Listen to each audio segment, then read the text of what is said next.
ఆయన నిర్ణయం ఎప్పుడు జరిగింది? జగత్తు పునాది వేయబడక మునుపే అన్నాడంతే, ముందు. That is your date of birth, that is your starting. మరి ఇప్పుడు మన డేట్ ఆఫ్ బర్తే మనకు తెలియదు, ఎప్పుడు పుట్టాము.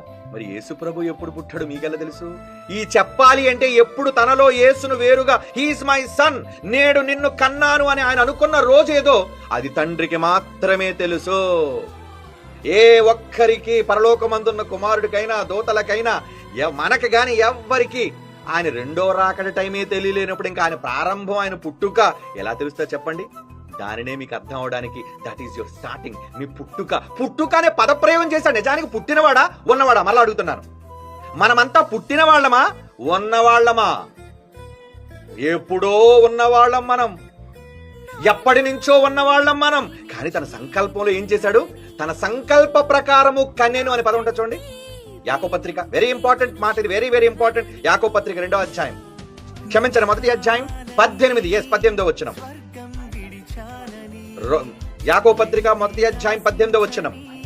ఆయన తాను సృష్టించిన వాటిలో, క్రియేటెడ్, ఆయన వేరు చేశాడు మనల్ని. ఆయన సృష్టించిన వాటిలో మనము ప్రథమ ఫలముగా, క్రియేషన్ సృష్టించిన వాటిలో మనం ప్రథమ ఫలముగా ఉండునట్లు సత్యవాక్యము వలన.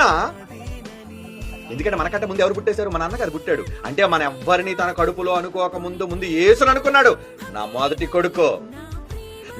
కొడుకు నీకే నాయన, నువ్వే జ్యేష్ఠుడవు. వింటున్నారా? జ్యేష్ఠుడెవరు అంటే ఫస్ట్ ఆయన గర్భములో తన కుమారుడిని యేసుక్రీస్తును అనుకున్నాడు. He is my sun.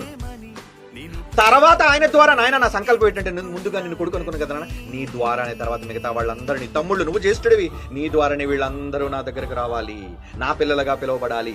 ఇది ఆయన సంకల్పం. అందుకే చదవండి ఇప్పుడు, తాను సృష్టించిన వాటిలో మనము ప్రథమ ఫలముగా ఉండునట్లు. నువ్వు ఎప్పుడు పుట్టినా? ముందు పుట్టినా, వెనక పుట్టినా, లాస్ట్ లో పుట్టినా? ప్రథమ ఫలం అంటే ఫస్ట్ బాన్. ఎప్పుడు కూడా నువ్వు మొదటివాడిగా ఉండాలి అని ఆయన భావనలో, నువ్వు మొదటివాడిగా ఉండాలని, నీకు ప్రథమ స్థానం ఇవ్వాలి అని. ప్రథమ ఫలముగా ఉండినట్లు సత్యవాక్యము వలన మనలను సంకల్ప ప్రకారము కనినంటాడు చూడండి. కనటం అంటే ఏంటి? సంకల్పించటమే కనటం, సంకల్పమే కనటం. బైబిల్ చెప్పింది దిస్ ఈజ్ సర్వసత్యము, real truth, totality of the truth. అంటే సత్యము యొక్క పరిపూర్ణత. ఆ పరిపూర్ణతలో ఏం చెప్పాడంటే, నాయన మీ పుట్టికేంటారా? నాలో ఉన్నారు కదా.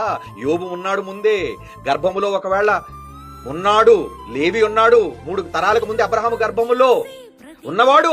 మరి మీరందరూ కూడా ఆదాము నా గర్భములో ఉన్నవాళ్ళు. తరతరములు మీరందరికీ నివాస స్థలం ఎవరు?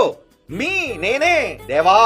ఆహా, ఎంత బాగుందండి. ఈ పదాలన్నీ కలుపుకుంటే బైబిల్లో ఈ రెఫరెన్స్లన్నిటినీ, కొంత అచ్చట కొంత ఇచ్చట ఉన్న ఈ భావాలన్నిటినీ కూడా మనం ఆలోచించుకుంటూ వెళితే సంకల్ప ప్రకారము కన్నాడటంటే ఆయన సంకల్పించటమే నీ జన్మ ఆరంభం.